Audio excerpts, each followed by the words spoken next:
radicalmente el asunto y tal como lo hemos dicho desde el inicio de nuestro informativo. Ayer fue un día de mucho debate en la Asamblea Nacional, en la Comisión de Credenciales, pero también en la Comisión de Presupuesto, en la Comisión de Economía. El diputado Jorge Bloisdel nos acompaña esta mañana para hacer un repaso de ambas. Usted no está en la Comisión de Presupuesto, pero se ha tenido la oportunidad de participar. Sí, claro. En la credenciales también. Y soy parte de la Economía y Finanzas, que tuvimos dos debates importantísimos ayer, que es importante también que el país sepa y comentarlo, que estas dos leyes tienen que pasar primero que la de presupuesto. Si nosotros no discutimos, como lo hicimos el día de ayer ampliamente en jornada de sesión permanente, y no aprobamos en primer debate estas leyes, no podía igual pasar el presupuesto, porque estamos hablando de la ley de responsabilidad fiscal, que es el tema del déficit, y la ley de moratoria. ¿Cuál es la preocupación que han planteado los distintos sectores ante esta comisión? Nosotros debo reconocer el amplio apoyo que tuvimos ayer el día del MEF, que permitió que realizáramos las modificaciones oportunas a los dos anteproyectos. En primer lugar, hablando muy poco del de responsabilidad fiscal, porque eran pocas las modificaciones que queríamos hacer, queríamos dejar por escrito y planteado en el proyecto el porcentaje de déficit. Antes estaba abierto y no definido un porcentaje de déficit de la deuda año a año hasta llegar al ideal, que es el 1.5% en el 2030, pero logramos meter las modificaciones y hacer dos cosas: que estuviese puesto el porcentaje y también que pasase por la Asamblea, porque con parte del parágrafo que se haya metido iba a ser solo por Consejo de Gabinete. Y yo sí manifesté que los diputados, como aprobamos el presupuesto, tenemos que ser corresponsables de las cosas buenas, pero también de las cosas malas. Y los diputados han sido corresponsables del despilfarro del país en los últimos años al aprobar presupuestos que no van acorde con la realidad económica. Entonces, pudimos hacer esas modificaciones con respecto al de responsabilidad fiscal, claro, que un proyecto que también crea unidades de control de seguimiento y un consejo fiscal. Hay aportes valiosos de este proyecto que debe llegar hoy a segundo debate, y también el de la ley de moratoria. Ese sí debo reconocer que estábamos muy preocupados. Eran 11 artículos, solo 3 hablaban de moratoria y el resto hablaban de modificaciones al Código de Procedimiento Tributario, y derogaba más de 38 artículos donde se derogaban al final todos los derechos del contribuyente, se eliminaban plazos, se le otorgaba como un superpoder al director de la DGI. Lastimosamente no nos pudo acompañar y no pudimos tener ese debate. ¿Pero en qué ha quedado este último, que era lo que más generaba preocupación? ¿Qué hicimos la comisión? Teníamos ayer, nosotros estuvimos rechazando esos artículos, esos 8 artículos, al Colegio Nacional de Abogados, a la PEDE, al Consejo de Contadores, también a la Agrupación de Abogados Tributarios. Teníamos más de 6, 7 organizaciones ahí, tributaristas, y logramos como comisión aprobar los 3 artículos de moratoria, y los 8 artículos que no tenían nada que ver con la ley de moratoria los rechazamos. Sí les dijimos al ministro y al director de la DGI que estamos abiertos al debate siempre, con argumentos y claro, pero que se presente un anteproyecto separado, porque era mentira que yo, por ejemplo, iba a aprobar un proyecto que decía ley de moratoria, pero tenía metido 8 artículos que derogaban más de 30 y pico de algo que no tenía nada que ver. Cuando usted nos señala que le daba unos superpoderes a la DGI, sí, ¿qué cosas puntuales podían hacer? Mira, podían ser violatorias al derecho de los contribuyentes? Te puedo poner un ejemplo. El artículo 205 que eliminaba era lo que se había logrado para establecer el periodo de fiscalización en las empresas. No podemos dejar de mencionar que hubo un periodo en el que la DGI se dedicó a perseguir empresas. Y yo le he dicho, yo sé que el director de la DGI es muy capaz y con mucho respeto, no es contra él, pero tenemos que recordar que las leyes se hacen por institución, no por personas, porque las personas cambian. Dicho esto, este artículo 205, por ejemplo, eliminaba el periodo de tiempo, que es de 6 meses o hasta 10 meses, de fiscalización en las empresas, o sea que podían estar los 5 años que nos quedaban ahí.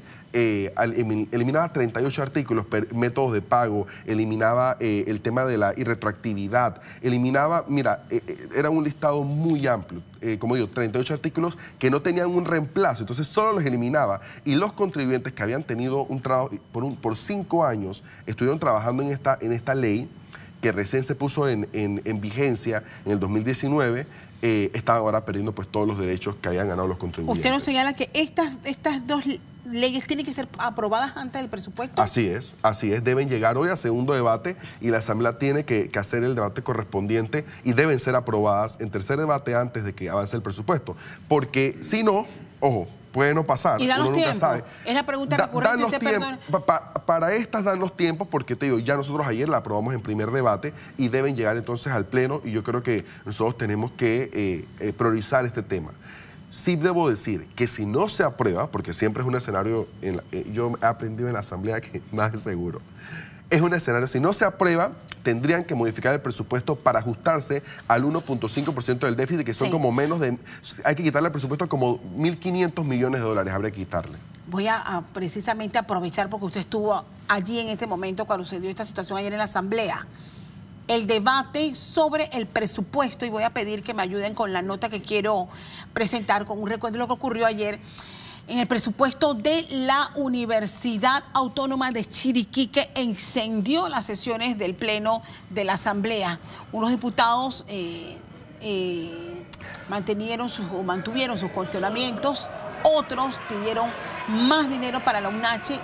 Y ayer además se dio cortesía de sala a un grupo de estudiantes de esta universidad quienes manifestaron su preocupación por el recorte que se le ha dado al presupuesto de la UNACHI, que consideran sí les está impactando.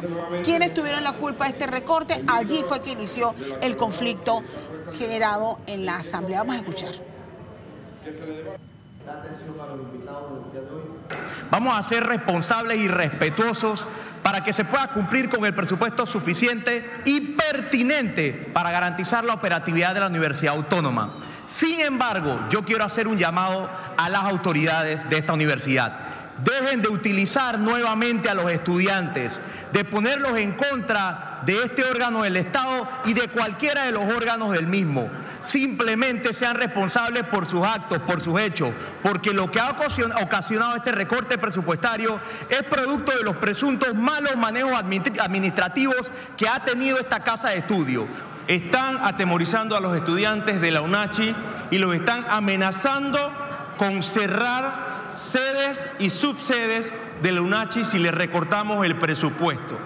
Y esa misma administración irresponsable que ha manejado más de 100 millones de dólares por año de manera política, patrocinando botellas y nombramientos políticos cual clanes familiares, y yo espero que... Bien, ese fue parte del debate. Al final, ¿cómo quedó el tema? Mira, no...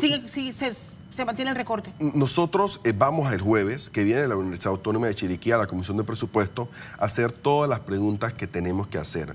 Porque lo que sí es cierto es que no pueden afectar al estudiante. Y nosotros, mira, yo como joven, yo salí a hablar con los jóvenes que intercedieron a hablar en el Pleno por este tema. Y yo les dije, miren, yo soy joven, yo sé lo que es estar en su puesto. Hace un año yo estaba en la universidad. Yo sí les digo algo muy claro, a veces los jóvenes nos utilizan.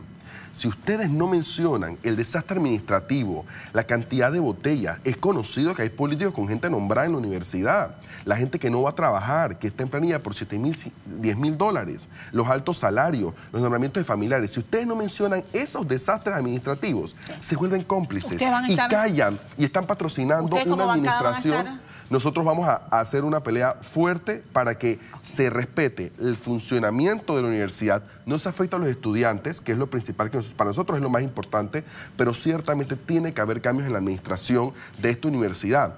Paralelamente le dije a los estudiantes, en la Comisión de Educación tenemos varios anteproyectos para poder modificar esas leyes que también le daban esos superpoderes a la rectora y permitía su reelección indefinida. Entonces, estamos trabajando legalmente en lo que podemos, pero sí el mensaje a los estudiantes de que si van a alzar la voz, como lo hicieron ahí en el Pleno, yo les aplaudo porque es de valientes ir a la Asamblea y defender un presupuesto, pero que lo hagan también mencionando el desastre administrativo que tiene la universidad, porque no se pueden callar porque se vuelven cómplices.